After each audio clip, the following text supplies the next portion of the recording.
Hi, I'm Glenn Graham. One of the aircraft I'm going to be flying today is the aircraft behind me, the Yakovlev Yak-52, or Yak-52 as it's known for short.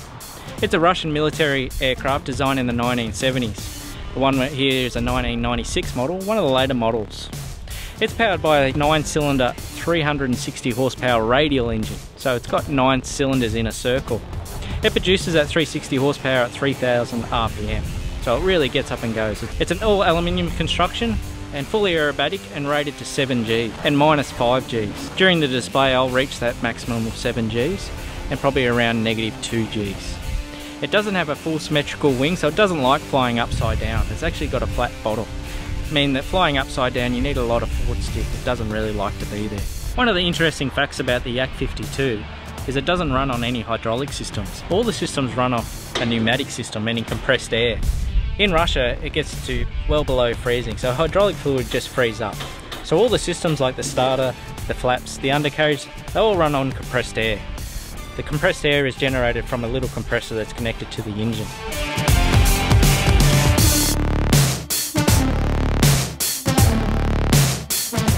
Because the Yak was used as a primary military trainer, it had a few safety features which were quite unique to the Yak.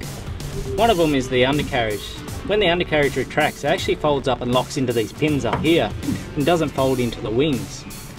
The reason for that, if a student forgot to put the gear down on landing or had an issue and couldn't get them down, he could still land the aeroplane without damaging the airframe.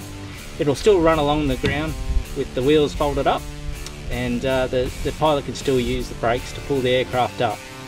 Granted, they used to chew up the propellers, but they used to have wooden propellers as the stock propeller, which means it didn't really shock load the engine when they hit. So new propeller, put it back up, and they used to be flying same day.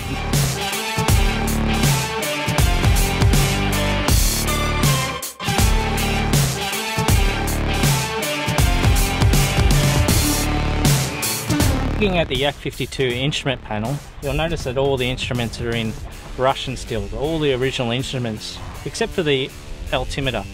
The Russians use meters to tell their height. In the Western world we use feet. So we've changed that one out. The Russian equivalent to RPM, it measures it in percent. So 100% is full power. Also in airspeed, the Russians use kilometers an hour. So the airspeed indicator is in kilometers an hour, where over in the Western world we use knots. Another unique fact about the Yak-52 is the braking system. A lot of the Western world aircraft use toe brakes.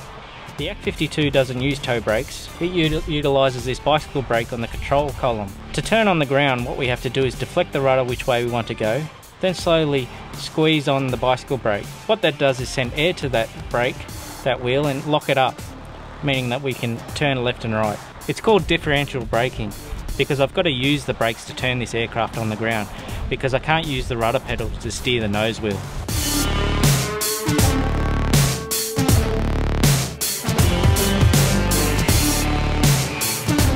Pretty obvious looking at this Yak-52 that it's not in its original military paint scheme.